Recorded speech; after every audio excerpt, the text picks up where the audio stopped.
कोसी पश्चिमी तटबंध किनारे शनिवार को अतिक्रमण के विरुद्ध प्रशासनिक बुलडोजर चलाए जाने से सड़क किनारे बसे लोगों में हड़कंप मच गया। यहां वर्षों से अतिक्रमण कर निवास करने वाले कुल 58 परिवारों का 100 से अधिक घरों पर प्रशासन ने बुलडोजर चलवाकर उसे ध्वस्त कर दिया गया, जो सभी दलित एवं महादलित समुदाय के गरीब एवं मजदूर वर्ग के लोग थे। प्रशासन द्वारा ध्वस्त किए गए घरों में अधिकांश घर फूस का बना हुआ था और लगभग 2 दर्जन फूस के घरों पर एस्बेस्टस का छत था। प्रशासन के कड़े तेवर को देखते हुए लोग सुबह से ही अपने घरों का सामान बाहर निकालने एवं एस्बेस्टस को हटाने में जुटे हुए थे। निकट के सगे संबंधियों की मदद से अधिकतर लोगों ने अपना अपना घर खाली कर लिया था।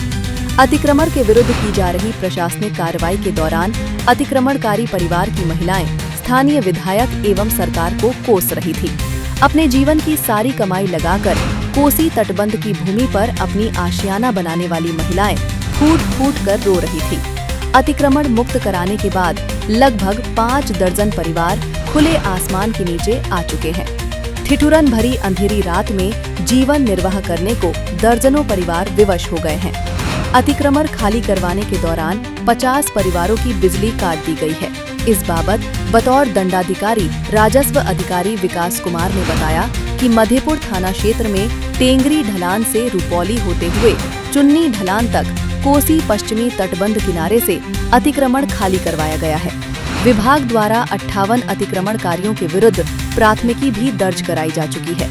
विभागीय अभियंता द्वारा पत्र भेजकर मधेपुर सीओ से अतिक्रमण खाली करवाने की मांग की गई थी, जिसके आलोक में पहले सभी अतिक्रमणकारियों को नोटिस दिया गया और शाम में माइकिंग कर अतिक्रमण खाली करने को कहा गया था, जिसके बाद शनिवार को बलपूर्वक अतिक्रमण मुक्त किया गया। अतिक्रमण खाली करवाने में मधेपुर के अपर थानाध्यक्ष अमित कुमार चौरसिया, एसआई त्रिवेणी प्रसाद सिंह, एसआई कंचन कुमार सिंह, एएसआई विकास कुमार सिंह सहित भेजा थाना के पुलिस अधिकारी एवं भारी संख्या में पुलिस बल शामिल थे।